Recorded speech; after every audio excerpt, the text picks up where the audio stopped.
Bismillahirrahmanirrahim. Assalamualaikum warahmatullahi wabarakatuh. Bertemu lagi dengan saya Ibu Maya pada mata kuliah Sistem Operasi pada pertemuan kali ini. Nah, pada pertemuan kali ini saya akan membahas tentang materi perangkat keras.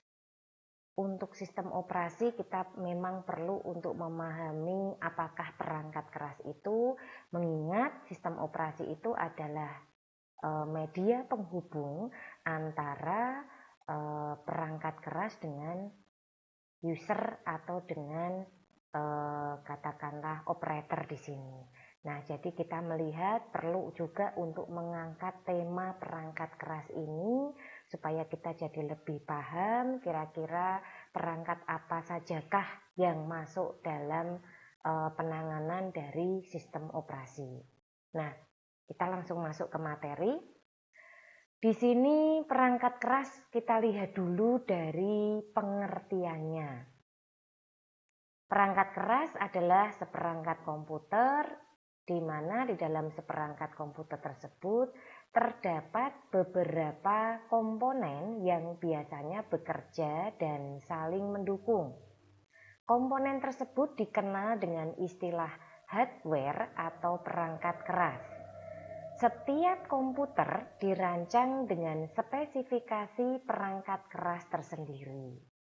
Nah, jadi memang bermacam-macam ya, ada komputer dengan spek yang memang difokuskan untuk grafis, ada juga komputer yang mungkin dibuat spek untuk pembuatan khusus pemrograman ya.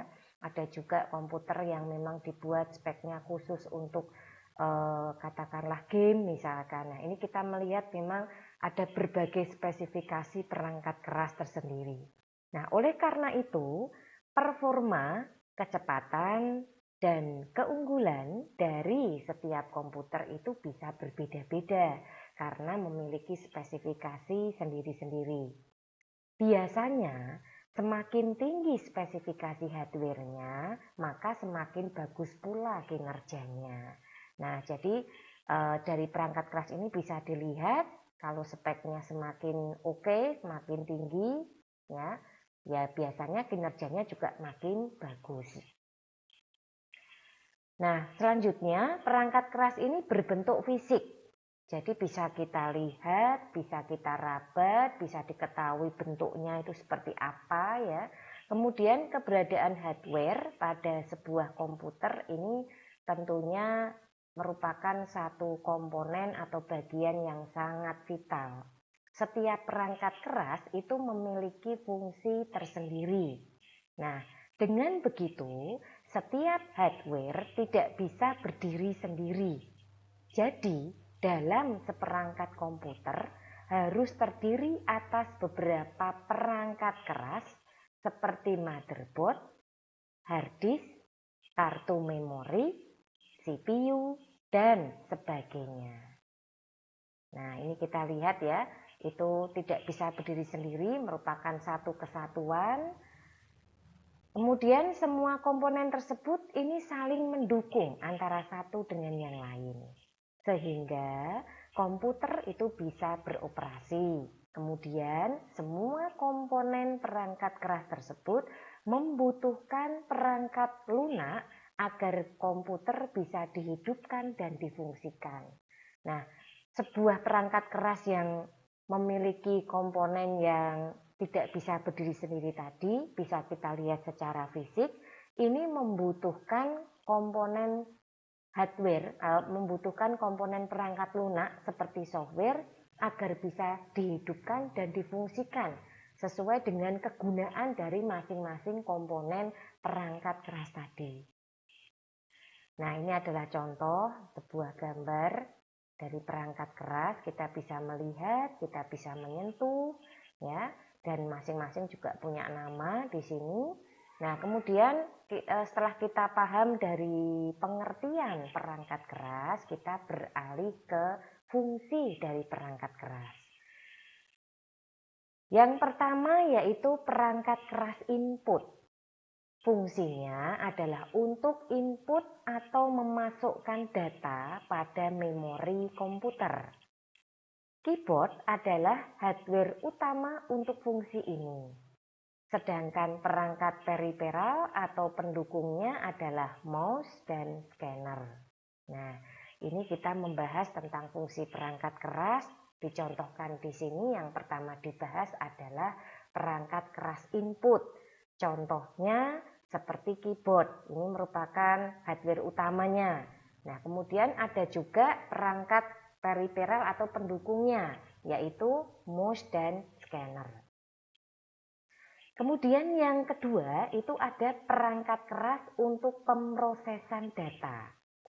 Hardware ini biasanya memiliki fungsi dalam olah data atau untuk mengeksekusi perintah apabila ada data yang dimasukkan. Komponen utama dari hardware ini adalah CPU atau Central Processing Unit, sound card atau kartu suara, VGA, dan motherboard. Perangkat keras output untuk yang berikutnya. Jenis hardware ini memiliki fungsi sebagai penampil data atau mengeluarkan data yang biasanya sudah diproses sebelumnya.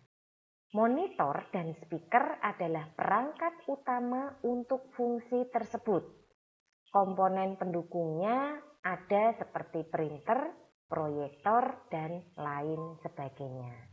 Jadi ini kita membahas sudah ada perangkat keras input, dicontohkan ada keyboard ya dibantu oleh mouse dan scanner. Kemudian perangkat keras untuk proses ya pemrosesan data. Di sini ada CPU, sound card, VGA, dan motherboard. Kemudian perangkat keras output ya dicontohkan di sini monitor dan speaker. Komponen pendukungnya ada printer, proyektor, dan lain-lain. Nah, ini adalah fungsi perangkat keras. Ada fungsi input, ada fungsi proses, dan ada fungsi outputnya. Nah, berikutnya perangkat keras untuk penyimpanan. Kalau tadi kita sudah bicara ada input, proses, output, ini bicara tentang storage atau penyimpanan. Fungsi dari perangkat keras ini adalah sebagai penyimpan data dari pengguna. Terdapat dua hardware komputer untuk fungsi ini, yakni RAM untuk penyimpanan volatile dan hard disk untuk media penyimpanan non-volatile internal. Ada pula ROM atau read-only memory sebagai media simpan dengan sifat non-volatile. Jadi, datanya tidak akan lenyap ketika mati lampu. Sesuai namanya, maka sifatnya hanya read-only. ROM umumnya dimanfaatkan sebagai firmware atau chip BIOS. Nah, jadi di sini untuk perangkat keras penyimpanan, ini ada RAM dan ROM, ya. Dimana kalau RAM itu penyimpanan yang volatile dan untuk ROM sendiri ini sifatnya non-volatile. Nah, kemudian yang berikutnya perangkat keras kelistrikan. Nah, ini juga termasuk perangkat keras ya di kelistrikan sendiri. Agar sebuah komputer itu bisa beroperasi, pastinya membutuhkan energi listrik. Nah, adanya hardware ini berfungsi untuk menstabilkan tegangan atau daya listrik yang mengalir pada perangkat komputer. Perangkat keras seperti power supply itu bermanfaat untuk mengelola sistem kelistrikan bagi setiap perangkat kerasnya. Fungsinya untuk menstabilkan daya listrik sebelum nantinya dikelola oleh power supply. Uninterruptible power supply atau UPS bisa juga ditambahkan pada perangkat komputer. Tujuannya sebagai hardware untuk backup daya listrik. Sehingga saat mati listrik, maka perangkat komputer tetap bisa hidup untuk beberapa waktu. Pemasangan UPS itu sangat penting agar komputer tidak tiba-tiba mati ketika aliran listriknya terputus. Dengan begitu, sekaligus mencegah resiko kerusakan perangkat keras dari komputernya. Nah, jadi ternyata ada satu bagian lagi yang cukup penting yang tidak boleh kita tinggalkan tentang perangkat keras dalam sistem operasi ini, yaitu perangkat keras kelistrikan. Ya. Nah, ini tadi adalah fungsi dari perangkat keras. Berikutnya, ini adalah sejumlah contoh dari perangkat lunak yang biasanya lazim dipergunakan di perkantoran atau pribadi. Ini contoh dari perangkat keras yang biasanya dipakai ya di sebuah perkantoran. Yaitu ada keyboard, ada mouse, ada scanner, CPU, motherboard. Kita lihat dulu yang pertama untuk keyboard. Perangkat keras ini tersusun dari banyak tombol, sehingga memudahkan saat mengoperasikan komputer. Input data ini sangat didukung dengan keberadaan hardware ini, di mana kita bisa menggunakan keyboard dengan kabel atau nirkabel. Kemudian untuk mouse sendiri, ini adalah perangkat keras pendukung yang dimanfaatkan sebagai input data yang bisa mengendalikan kursor, fungsi klik, dan scroll. Kita juga bisa menggunakan mouse dengan kabel dan yang tanpa kabel. Berikutnya adalah scanner, di mana hardware ini bekerja layaknya mesin fotokopi. Jadi bisa memindai data yang berupa teks pada buku, foto, dan sebagainya. Sehingga bisa menciptakan soft copy atau file dari berbagai media tersebut. Berikutnya yaitu CPU atau Central Processing Unit atau prosesor. Perangkat keras ini adalah otak dari komputer, sehingga seluruh proses yang berlangsung pada seperangkat komputer dikendalikan oleh prosesor. Semakin canggih prosesornya, sudah pasti semakin bagus pula untuk performa komputernya. Nah, berikutnya adalah motherboard, di mana perangkat keras ini merupakan papan sirkuit yang mengkoneksikan seluruh hardware pada perangkat komputer. Guna mendukung kinerjanya, motherboard biasanya akan dilengkapi dengan chip BIOS atau yang dikenal dengan Basic Input-Output System. Nah, ini adalah contoh-contoh perangkat keras yang umumnya dipergunakan di perkantoran atau yang dipergunakan secara pribadi.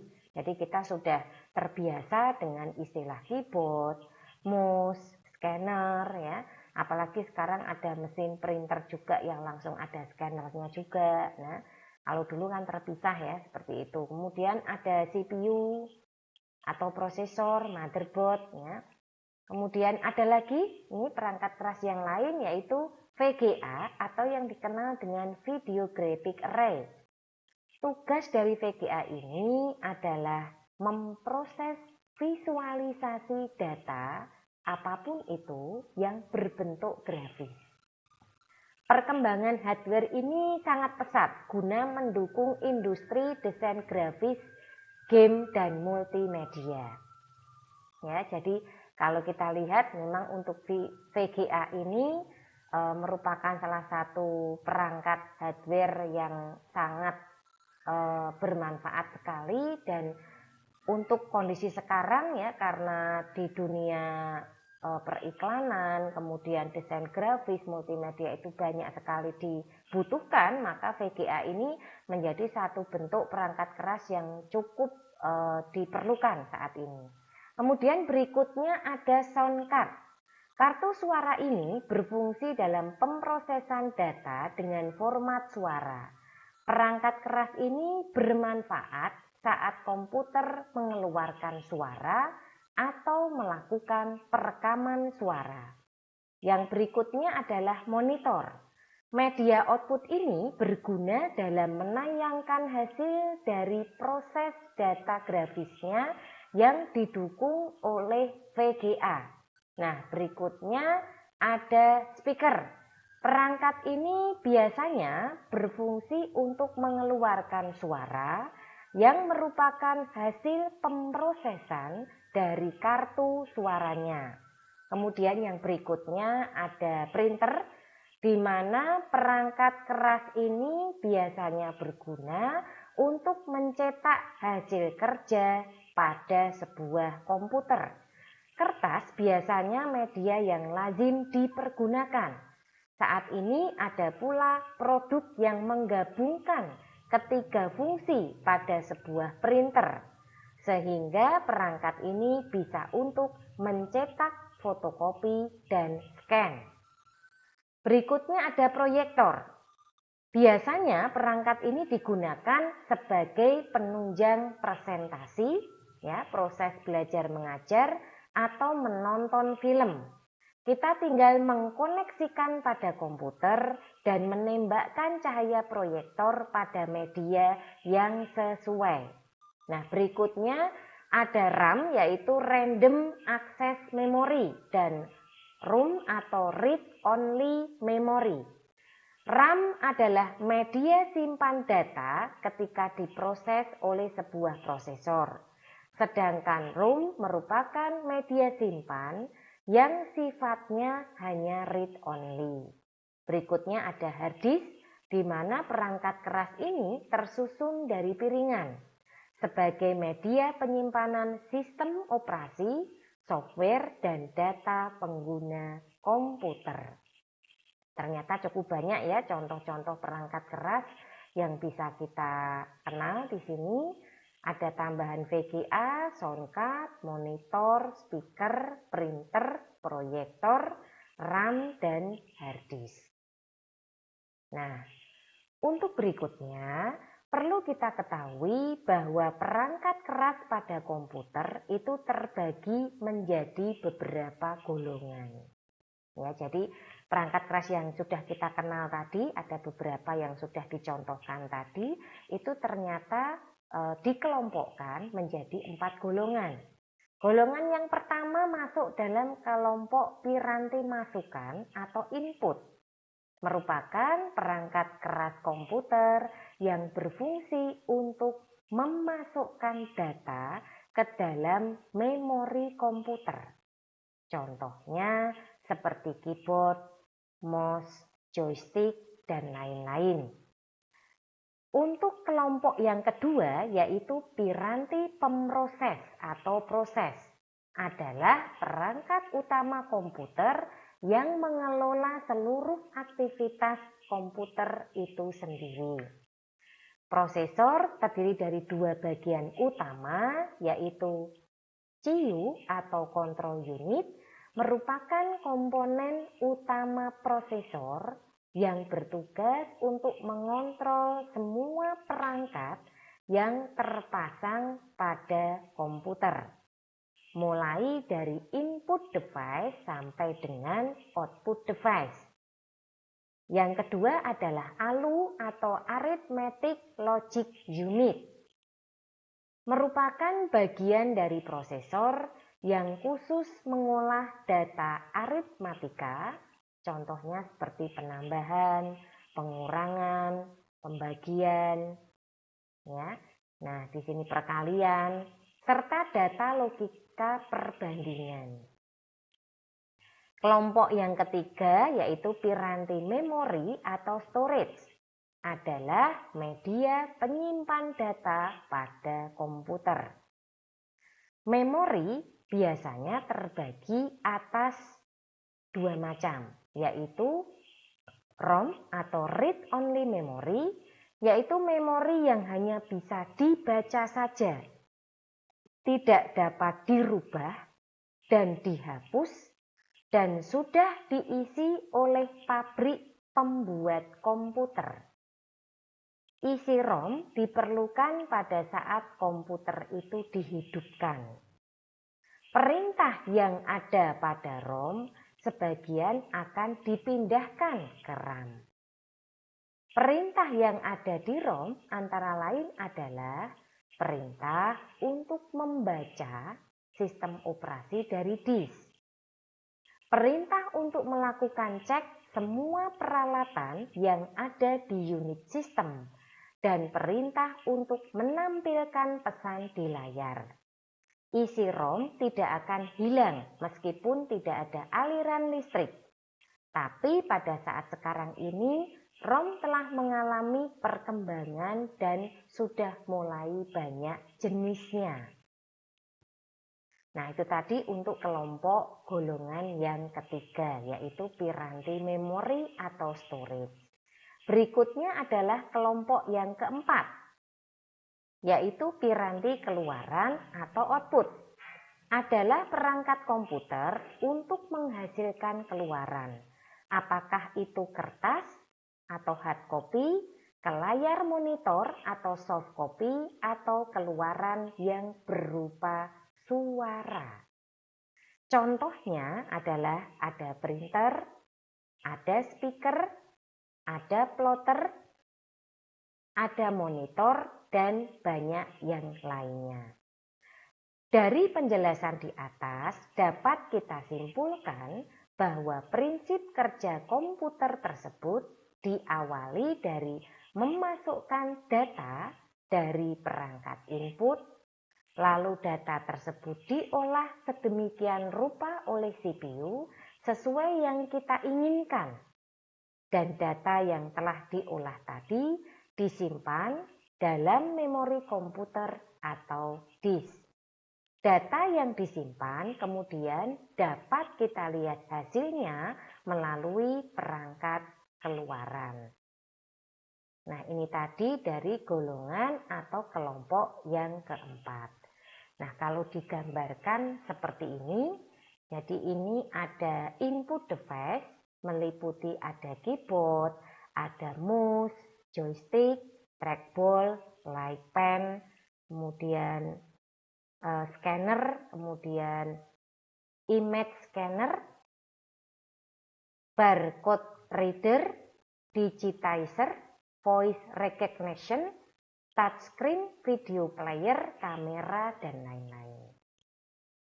Nah, kemudian untuk peripheral sendiri meliputi network card, modem, MIDI card, TV card, dan lain-lain. Untuk CPU meliputi prosesor, RAM, dan ROM. Kemudian storage device itu memiliki ROM, disket, hard disk, CD-ROM, optical disk, PCMCIe card, dan magnetic tape, serta cartridge, dan lain-lain. Untuk output device atau yang keluaran itu meliputi ada speaker, monitor, printer, proyektor, dan lain-lain. Ini adalah gambaran dari pembagian atau penggolongan perangkat keras tadi. Nah, untuk selanjutnya kita akan membahas tentang perangkat input dan output. Input dan output biasanya dilambangkan dengan I-O atau I/O. Merupakan sistem mikroprosesor yang dipakai untuk menghubungkan perangkat luar dengan komputer. Benda yang biasanya termasuk dalam perangkat input dan output diantaranya ada mouse, keyboard, flash disk, joystick, monitor, serta printer. Untuk pengertian input sendiri merupakan perangkat masukan yang biasanya memberikan perintah langsung berupa informasi digital pada pengguna. Benda ini dapat dilihat dan diraba, bukan seperti perangkat lunak komputer yang sifatnya tidak dapat diraba karena berupa dua dimensi. Nah, perangkat input merupakan perangkat pendukung yang biasanya berfungsi untuk memudahkan pengguna dalam menggunakan alat komputasi ini. Itu tadi dari pengertian input ya, atau perangkat masukan. Nah, apa saja sih contoh dari perangkat input komputer itu? Ada keyboard, ada mouse, touchpad, light pen, scanner, joystick, trackball, kamera digital, handycam, dan webcam. Nah, kita lihat satu persatu untuk keyboard. Gambar visualisasinya seperti ini. Keyboard sendiri adalah alat yang biasanya dipergunakan untuk memasukkan data yang berupa huruf, simbol, angka, dan lain-lain. Dengan perangkat keyboard, kita bisa membuat teks, laporan, dan sejenisnya. Untuk huruf biasanya terdapat huruf A sampai dengan Z. Sedangkan angka ada angka 0, 1, hingga 9. Selain itu juga dapat memasukkan tanda baca koma, titik, perintah tanya, dan lain-lain. Juga ada simbol garis miring, titik 2. Kemudian kurung, persen, pagar, bintang, tanda kutip, dan lain sebagainya. Keyboard mengalami pengembangan beberapa kali sehingga terdapat berbagai macam untuk varian portnya seperti port serial, PS2, wireless, dan USB. Berikutnya adalah mouse. Mouse merupakan perangkat input yang digunakan dan biasanya untuk menunjuk posisi pointer atau kursor pada layar. Mouse ialah istilah pinjaman, ya, kalau dilihat dari asal katanya dalam bahasa Inggris yang artinya tikus. Bentuknya pas untuk genggaman tangan dan ukurannya kurang lebih sama dengan rata-rata ukuran tikus. Nah, cuma kalau kita lihat sekarang perkembangan fisik mouse itu luar biasa ya. Ada yang tanpa kabel, kemudian juga modelnya transparan, dikasih lampu, ada juga yang mungkin modelnya super mini ya, tapi punya fungsi yang sama sebagai mouse. Nah, ini perkembangannya sudah banyak kalau untuk mouse. Berikutnya ada light pen. Light pen atau pena cahaya ialah sejenis piranti layar sentuh sebagai pengganti jari tangan. Sebagai salah satu perangkat input atau output device pada komputer, light pen biasanya sering dipergunakan untuk keperluan yang sifatnya grafis atau menggambar. Bentuknya sangat portable seperti pulpen dan bisa mengeluarkan sensor cahaya saat ujung pena digoreskan pada layar monitor. Jadi kita dapat menulis maupun menggambar dengan mudah. Layar monitor biasanya mampu merekam tiap baris per detik sebanyak 6 sinyal elektronik. Nah, monitor sendiri dapat menerima sinyal cahaya dari light pen, bukanlah monitor sembarangan, melainkan monitor yang mempunyai kabel penghubung. Contohnya notebook Sharp. Pemakaian light pen yang biasanya digunakan untuk program tertentu seperti CAD atau Computer Aided Design atau CAM, Computer Aided Manufacturing. Nah, ini adalah penjelasan dari light pen. Berikutnya ada scanner. Scanner sendiri biasanya memiliki fungsi untuk menampilkan atau mengcopy teks atau gambar melalui layar monitor dan dapat disimpan berupa file. Hasil kopiannya tentunya sangat mirip mulai dari warna maupun bentuk. Untuk ukuran bisa diedit sesuai dengan kebutuhan. Untuk mesin scanner, zaman sekarang fungsinya bisa merangkap sebagai mesin fotokopi dan printer. Ketiga tugas penting dalam percetakan ini dapat ditemukan dalam satu alat sehingga dikenal dengan nama 3-in-1. Itu untuk scannernya. Baiklah, saya lanjutkan lagi di sini. Yang berikutnya lagi adalah setelah scanner itu ada perangkat proses. Prosesor adalah sebuah chip dalam sistem komputer yang menjalankan instruksi-instruksi program komputer, di mana dalam setiap detiknya prosesor dapat menjalankan jutaan instruksi. Bisa dibayangkan betapa padatnya lalu lintas kegiatan yang terjadi di dalam prosesor tersebut ya. Ini adalah contoh perangkat kerasnya untuk prosesor. Dan itu tadi merupakan beberapa perangkat keras yang dapat kita kenal secara lebih jauh.